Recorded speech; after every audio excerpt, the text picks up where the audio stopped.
جائے، دنیا کے کسی بھی مذاہب کے لوگوں سے پوچھا جائے، ہر مسئلے میں اختلاف ہو سکتا ہے، ہر میٹر میں اختلاف ہو سکتا ہے، لیکن صاحب جانتے ہیں موت ایک ایسی حقیقت ہے، موت ایک ایسی حقیقت ہے جسے ہر مذہب کے لوگ جانتے ہیں، ہر انسان جانتا ہے، چاہے وہ خدا کی عبادت کرے یا نہ کرے، چاہے وہ اللہ کو مانے یا نہ مانے، چاہے وہ رسول اللہ پر کلمہ پڑھے یا نہ پڑھے، قرآن کی تعلیم میں یعنی قرآن پڑھے یا نہ پڑھے، حدیث مصطفیٰ پڑھے یا نہ پڑھے، لیکن صاحب جب موت کی بات آپ پوچھئے گا، کسی انسان سے پوچھئے گا، کسی بھی مذہب کے ماننے والے لوگوں سے جب سوال کیجئے گا کہ صاحب آپ دنیا چھوڑ کر کے جائیے گا، کیا آپ کو دنیا ہی میں رکھنے کے لیے آپ آئے ہیں؟ ہر مذہب کے لوگ کہیں گے نہیں، ہمیں ایک وقت آئے گا، ایک وقت مقررہ پر ہمیں دنیا کو چھوڑ کر کے جانا ہے، تمام میلہ لگا رہے گا، یہاں تک کہ رشتہ دار اکٹھے ہو کر کے گھرے رہے گے، باپ بھی گھرے رہے گا، بیٹا بھی وہاں رہے گا،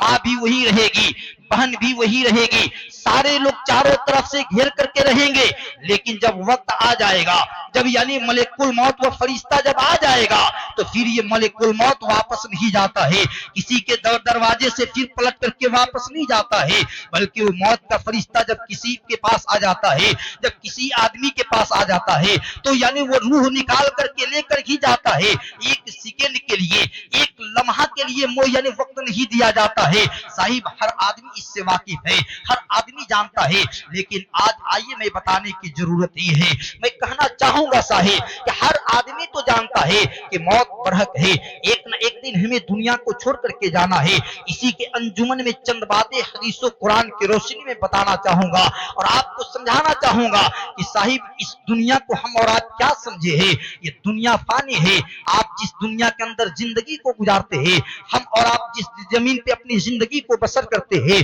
ہم ایک پانی کے بلبلہ ہے، جس طریقے سے ہماری آنکھ پانی کے بلبلے پہ ٹکتی ہے، جیسے ہی ہماری نگاہ پڑتی ہے اچانک وہ بلبلہ ختم ہو جاتا ہے، ٹھیک انسان اسی لیے پیدا کیا گیا ہے، ہمارے ساتھ یعنی چند لمحے میں کچھ دیر سے یعنی ہم سے باتیں کیا کرتا تھا، لیکن اچانک جب موت آئی ہے وہ دنیا چھوڑ چلا گیا ہے، وہ دنیا چھوڑ دیا ہے۔ صاحب ایک کے بعد ایک آئے دن دیکھا کرتے ہیں کہ دنیا سے ایک کے بعد ایک لوگ چلے جاتے ہیں، لیکن جب لوگ جاتے ہیں تو اس سے عبرت حاصل کرنا چاہیے، موت اسی لیے بنائی گئی ہے تاکہ انسان اس سے سبق حاصل کرے، موت اسی لیے انسانوں پر دی گئی تاکہ انسان اس سے عبرت حاصل کرے، انسان ڈرے، انسان سمجھے، انسان سوچے کہ ہمیں دنیا چھوڑ کر کے جانا ہے، ہمیں ایک نہ ایک دن وقت متعین پر ہمیں اللہ کے پاس جانا ہے، اور صاحب جب جانا ہے تو ایسے ہی نہیں جانا ہے بلکہ جا کر وہاں حساب بھی دینا ہے، قبر کی اس اندھیری کوٹری سے اس سوالوں سے ہمیں مقابلہ بھی کرنا ہے،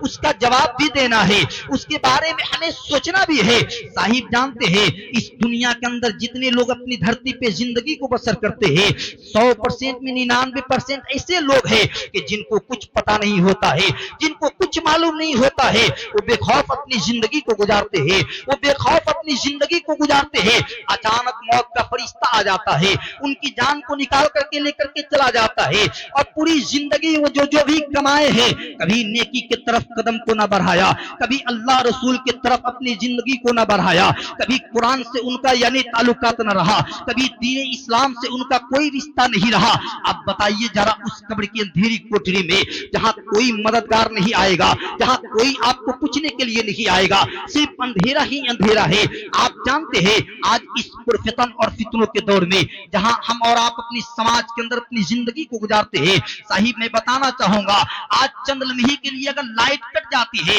ہم گھر کی اندھیری کوٹری میں رہتے ہیں، اجالے یعنی روشنی جلا کر کے ہم اپنے گھروں میں رہا کرتے ہیں، 5 منٹ کے لیے اگر یہ روشنی ختم چل جاتی ہے، یہ بجلی چلی جاتی ہے، ہمارا دم گھٹنے لگ جاتا ہے، ہم چھت کے اوپر چلے جاتے ہیں، ہم باہر نکل کر کے ٹہلنے لگتے ہیں، ہم گرمی کی شدت کو برداشت نہیں کر پاتے ہیں، ہم اندھیروں میں رہنا نہیں چاہتے ہیں، لیکن صاحب جہاں کوئی روشنی نہیں ہے، جہاں کوئی لائٹ نہیں ہے، یہاں تک کہ ایک سراغ بھی نہیں ہے، اس اندھیری قبر یعنی اس اندھیری کوٹری کا ذرا